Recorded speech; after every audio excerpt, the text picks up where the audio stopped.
The Angel City Games by Hartford kicked off this morning at Cerritos College.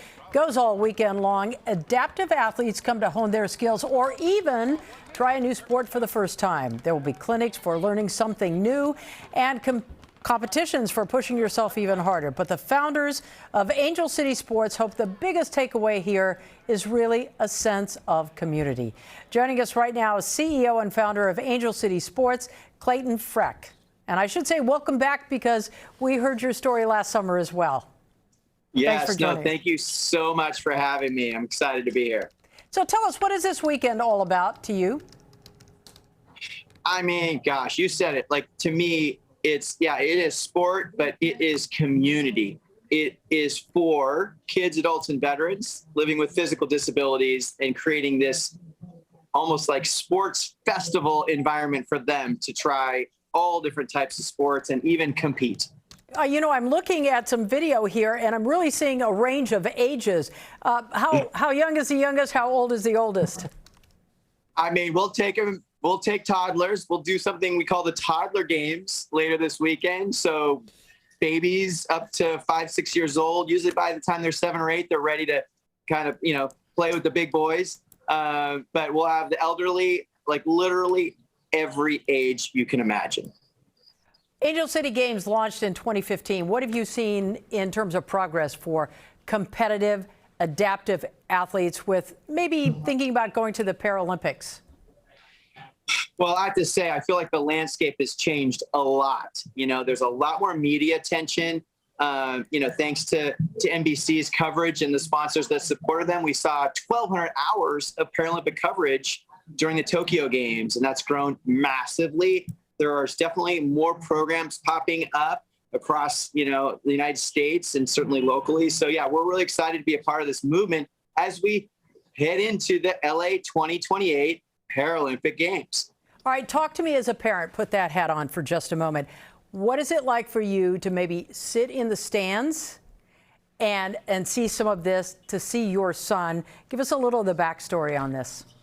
Yeah, so my sort of entry point into the world of adaptive and Paralympic sports is this little guy that's on the screen, Ezra, born an amputee.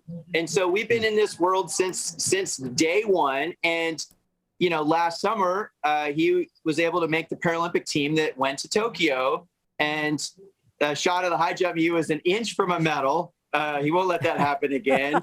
But we had a raising time. I got to go as a guardian, and so got to be there with him in the stands. And listen, they didn't allow spectators, so it was an empty arena in Tokyo, just coaches and a couple guardians there.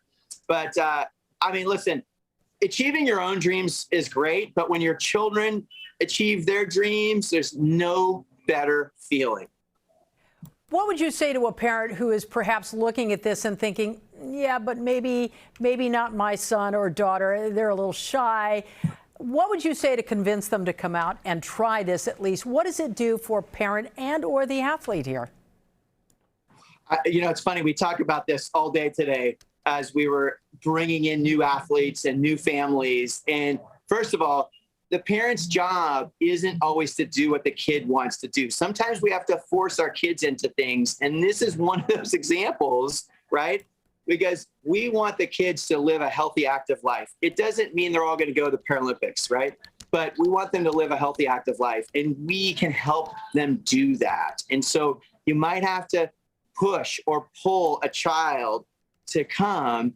But once they come, they're going to be surrounded by this amazing, loving, supportive community of athletes and coaches and other family members and parents. And literally will envelop that child, that athlete, with love and support. And it's about community. It's about creating a sense of belonging for all these amazing athletes. This weekend, Cerritos College, you're expecting a couple hundred people, 200-300 at least? Yeah, we had 300 pre-registered. We'll have a lot of walk-ins. So yeah, could be 350 plus. We're not really sure right now. It's only day one, but hey, there's 2 more very busy days here at Cerritos. So come on by. All right. Thank you so much. Good luck this weekend.